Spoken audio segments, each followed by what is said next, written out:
Michael Faraday adalah seorang ilmuwan dari Inggris yang mendapat julukan Bapak Listrik karena jasanya yang berhasil mengembangkan listrik. Bukan hanya itu, Faraday juga termasuk ke dalam daftar ilmuwan terhebat pada abad ke-19. Gelar itu tidak datang secara tiba-tiba, melainkan lewat usaha yang keras dalam mengembangkan ilmu pengetahuan. Berkat usahanya tersebut, Faraday berhasil menemukan sejumlah senyawa organik baru, di antaranya adalah benzena. Awalnya, Faraday lebih mendalami ilmu kimia. Kemudian, seiring berjalannya waktu, Faraday mengembangkan keilmuan di bidang kelistrikan dan magnetisme.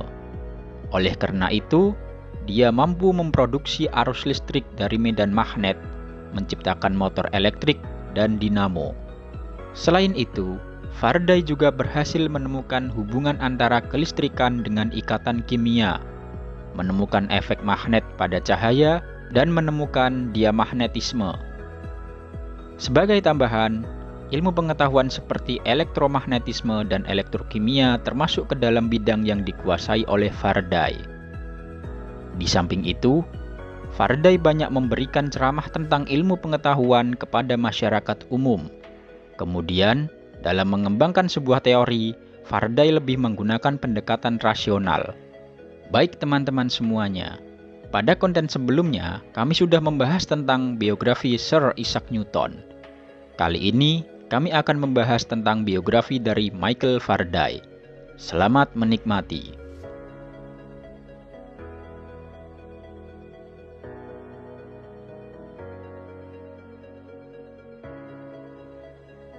Michael Faraday lahir pada 22 September 1791 di sebuah desa bernama Newington, Surrey yang sekarang termasuk ke dalam wilayah London Selatan. Ayahnya adalah seorang pandai besi yang bermigrasi dari Inggris Utara pada awal tahun 1791 untuk mencari pekerjaan.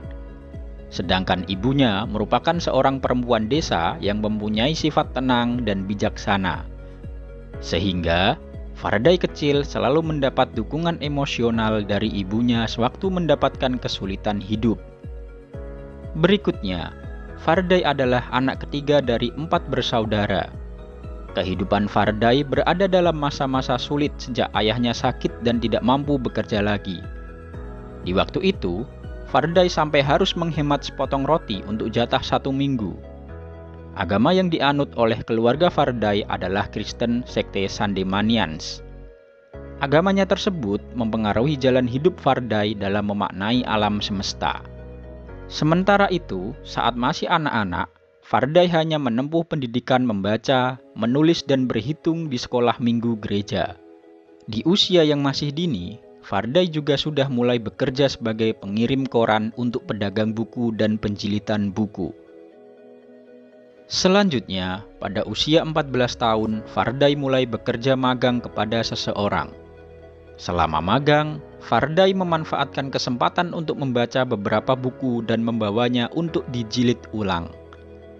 Kemudian, Faraday terpesona dengan sebuah artikel tentang kelistrikan yang ditulis pada buku Encyclopedia Britannica edisi ketiga. Setelah itu, dengan menggunakan botol bekas dan potongan kayu, Faraday membuat listrik statis. Pada suatu ketika, Faraday mendapat sebuah tiket kuliah umum yang diisi oleh seorang dosen kimia bernama Sir Humphry Davy di Royal Institution, London. Kesempatan tersebut tidak disia-siakan oleh Faraday. Kemudian dia datang, mendengarkan dengan serius, dan mencatat seluruh materi dengan rapi. Setelah itu, Faraday pergi ke penjilitan buku untuk menyalin catatannya menjadi 2. Selanjutnya, salinan catatan itu dikirimkan ke Davy bersama dengan sebuah surat lamaran pekerjaan. Namun, saat itu tidak ada lowongan kerja yang buka. Meskipun begitu, Davy tidak lupa dengan catatan dan surat lamaran yang dikirim oleh Faraday. Kemudian, ada seorang asisten laboratorium Davy keluar kerja. Gayung pun bersambut. Akhirnya Faraday bekerja mendampingi Davy sebagai seorang asisten laboratorium dan belajar lebih mendalam tentang kimia. Faraday bergabung dengan Davy pada tahun 1812. Pada saat itu, sedang terjadi proses revolusi ilmu pengetahuan dalam bidang kimia. Alhasil, pengembangan ilmu kimia saat itu begitu sangat pesat. Begitupun dengan Davy dan Faraday yang ikut terpengaruh untuk melakukan penelitian tentang kimia. Hari berganti hari, kemampuan Faraday dalam penelitian di bidang kimia semakin berkembang. Kemudian pada tahun 1820, Faraday memutuskan untuk tidak lagi bekerja menjadi asisten laboratorium Davy dan berusaha meneliti kimia secara mandiri. Dari sinilah petualangan Faraday dimulai. Selama tahun 1820, beberapa penemuan berhasil dilakukan oleh Faraday. Penemuan pertama adalah berhasil membuat senyawa dari karbon dan klorin yang hasilnya berupa C2Cl6 dan C2Cl4. Kedua senyawa itu diproduksi melalui penggantian klorin dengan hidrogen di gas etilen. Eksperimen ini merupakan reaksi substitusi induksi yang pertama kali dilakukan. Kemudian yang kedua, Faraday melakukan investigasi pada paduan besi. Penyelidikannya tersebut menjadi peletak dasar ilmu metalurgi dan metalografi. Berikutnya adalah berhasil menemukan motor elektrik. Cerita berawal ketika seorang ilmuwan bernama Hans Christian Ørsted yang berhasil menemukan adanya medan magnet di sekitar kawat saat kawat tersebut dialiri arus listrik. Di samping itu, ilmuwan lain bernama André Marie Ampère menunjukkan bahwa gaya magnet adalah gaya melingkar yang bisa menghasilkan efek silinder magnet di sekitar kawat. Ketika itu, belum ada penelitian yang membahas tentang gaya melingkar. Namun, Faraday mampu memahami apa yang tersirat di dalamnya. Dengan sangat jelas, Faraday menjelaskan bahwa kutub magnet yang diisolasi, maka magnet tersebut harus terus digerakkan dalam lingkaran di sekitar kawat pembawa arus.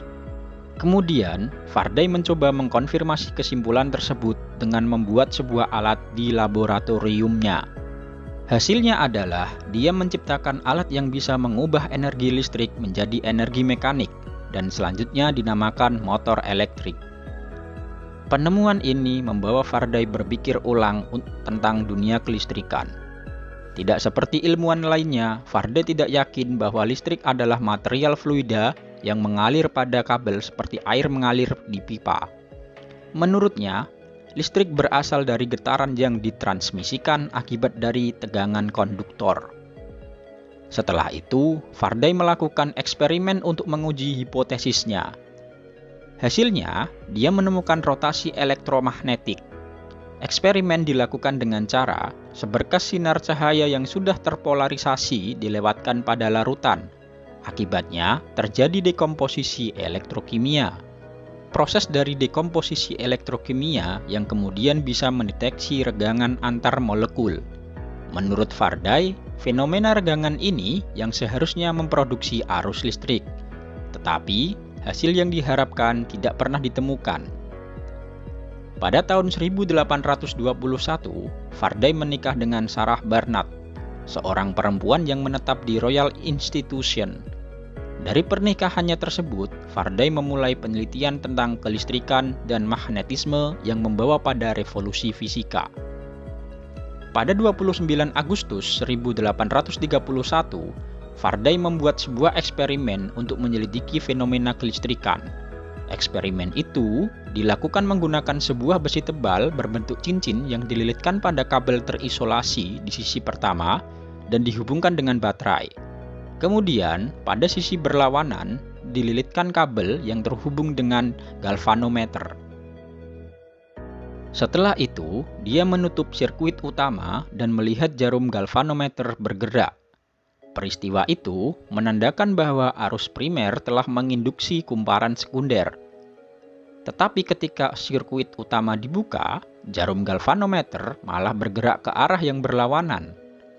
Meskipun arus listrik di kumparan utama sudah dimatikan, tetapi arus induksi masih tetap tercipta dalam ukuran yang sama. Dan saat melewati kumparan sekunder, arus akan berlawanan arah.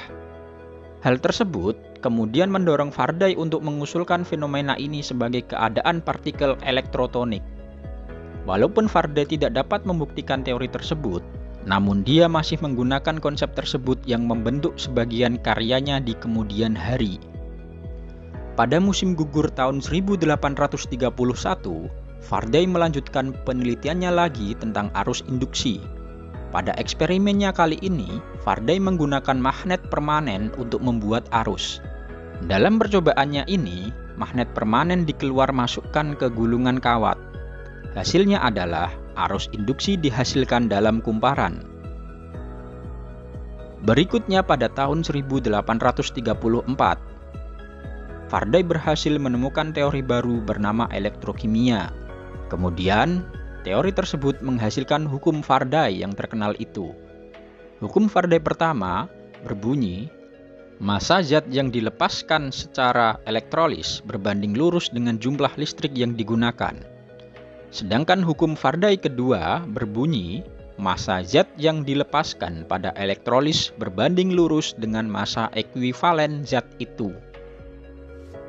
Tahun 1839, Faraday melanjutkan penelitiannya tentang kelistrikan. Kali ini, dia mengungkapkan bahwa listrik menyebabkan sebuah benda menjadi tegang, dan zat-zat yang bisa menghantarkan listrik dengan baik disebut konduktor. Aktivitas penelitian yang dilakukan Faraday selama bertahun-tahun telah mengakibatkan kesehatannya menurun. Kendati begitu, Faraday mulai aktif kembali meneliti pada tahun 1845. Saat itu, Faraday ingin membuktikan hipotesisnya tentang keadaan elektrotonik, namun usahanya tidak membuahkan hasil. Sampailah kemudian, ada seorang anak muda dari Skotlandia bernama William Thomson yang membaca paper milik Faraday. Lalu, William Thomson memberikan saran kepada Faraday untuk mengulangi eksperimennya dengan menggunakan garis gaya magnet yang mempunyai kekuatan lebih besar dibandingkan elektrostatis. Saran yang diberikan William kemudian diuji coba oleh Faraday. Hasilnya tidak terduga sebelumnya. Ternyata regangan molekul terjadi pada garis gaya magnet. Setelah itu, Faraday melanjutkan penelitian lagi tentang magnet dan menemukan teori baru yang diberi nama paramagnetik dan diamagnetik.